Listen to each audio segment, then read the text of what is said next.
Selamat pagi, salam sejahtera. Terima kasih kerana bersama dengan saya di Nazilin Unity Channel. Habislah Mahathir, kata mereka. Projek mega untung kroni rugikan rakyat oleh Norman Razwan dipetik daripada Harapan Daily. Dasar-dasar yang diperkenalkan Mahathir hanya menguntungkan kroni dan keluarga berbanding bebannya ditanggung rakyat. Dasar penswastaan hanya menyebabkan rakyat sehingga hari ini menanggung kenaikan kadar tol, tarif elektrik dan air yang tinggi, bebanan hutang Perbadanan Tinggi Pendidikan Tinggi Nasional PTPTN dan lain-lain. Dasar-dasar lain seperti peminggiran sektor pertanian dan penyuburan peranan orang tengah telah merugikan negara. Kita lihat projek-projek mega Mahathir yang bermasalah. Nombor 1, LRT Putra Kelana Jaya. Dengan 25 stesen sejauh 29 km, LRT Putra Kelana Jaya yang dibina telah diswastakan kepada United Engineers Malaysia UEM milik Halim Saad mulai beroperasi pada 1998. Projek ini telah bankrupt dan bailout diambil alih oleh prasarana milik kerajaan pada tahun 2002 dengan nilai RM5.3 bilion. Kedua, LRT 2 Star Ampang. Projek Mahathir ini telah diswastakan kepada KL Transit Group Aset 30% dan mula beroperasi 1996. LRT 2 telah jatuh bankrupt dan bailout oleh kerajaan pada 2002. Diambil alih oleh prasarana milik kerajaan dengan nilai RM3.3 bilion. Ketiga, KL Monorail. Projek monorail yang diswastakan kepada KL Infra Group telah diluluskan pada mesyuarat Kabinet Jun 1989.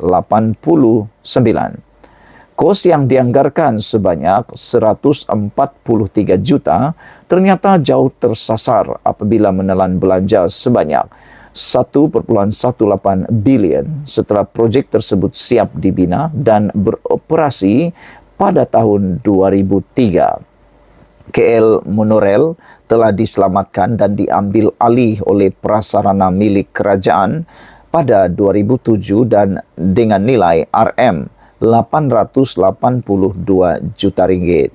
Keempat, bas Intrakota.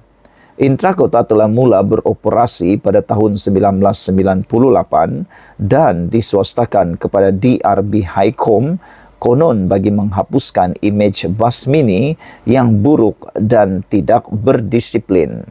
Projek ini namun bankrupt dan bailout dilaksanakan oleh kerajaan pada 2003 dengan diselamatkan juga oleh prasarana dengan nilai RM177 juta.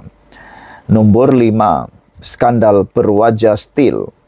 Mahathir mengakui secara terbuka pada tahun 2002 bahawa Perwaja kehilangan RM10 bilion semasa dialog dengan rakyat Malaysia di London.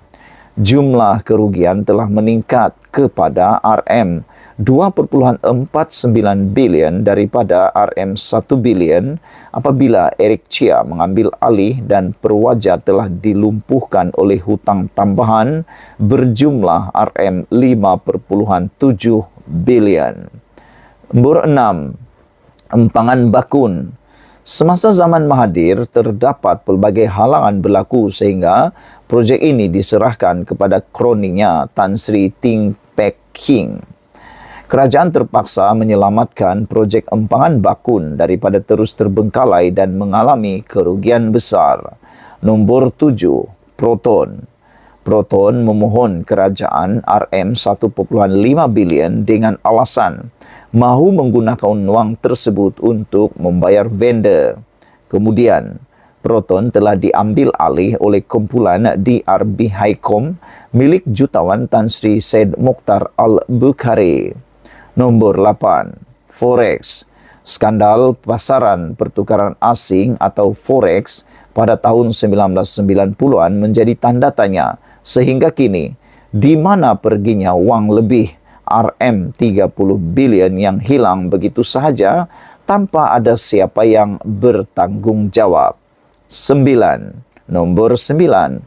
Malaysia Airlines atau MAS.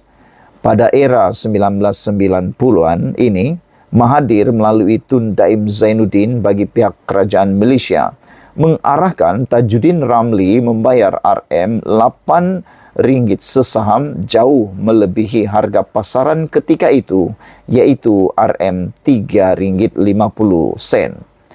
Masih ingat, Tajuddin Ramli memberitahu Daim, memberi amaran kepadanya, "Don't say no to Prime Minister." Ini semua adalah sebahagian kecil daripada projek-projek Mahathir yang membebankan rakyat sehingga kini.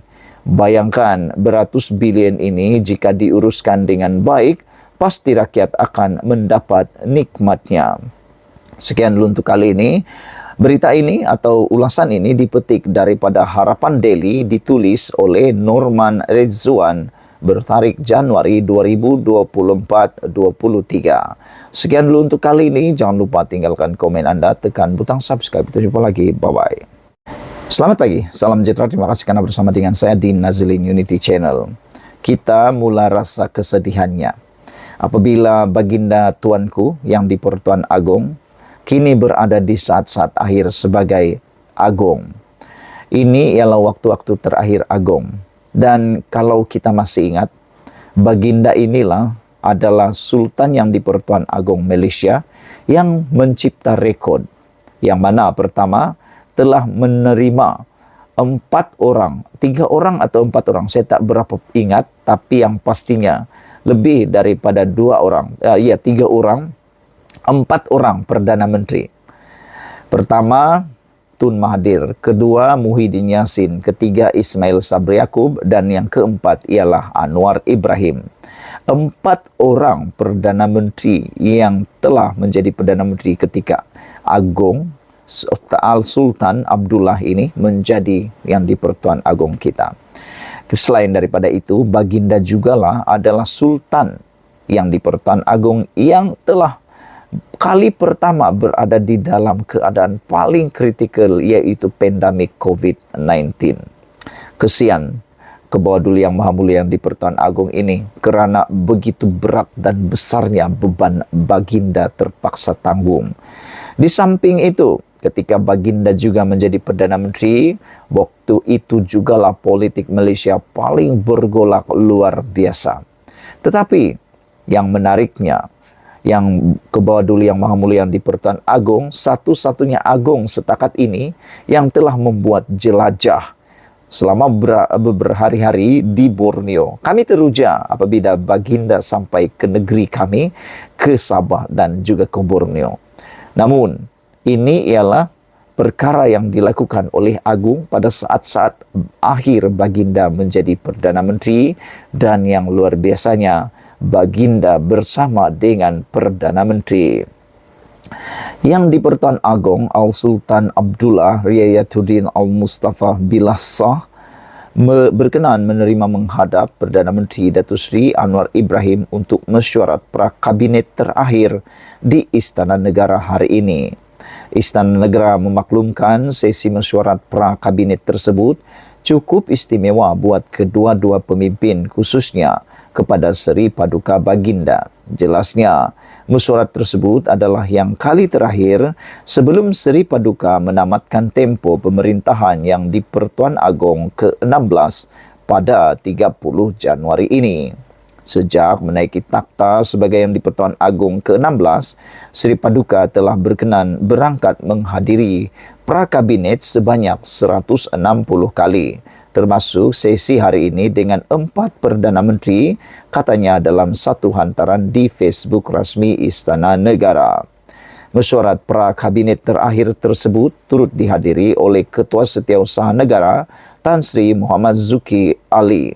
Mesyuarat pra-kabinet adalah antara aktiviti mingguan atau rutin utama Seri Paduka untuk berbincang dan bertukar pendapat bersama Perdana Menteri berkenan urusan dan isu-isu berkaitan kerajaan, katanya lagi.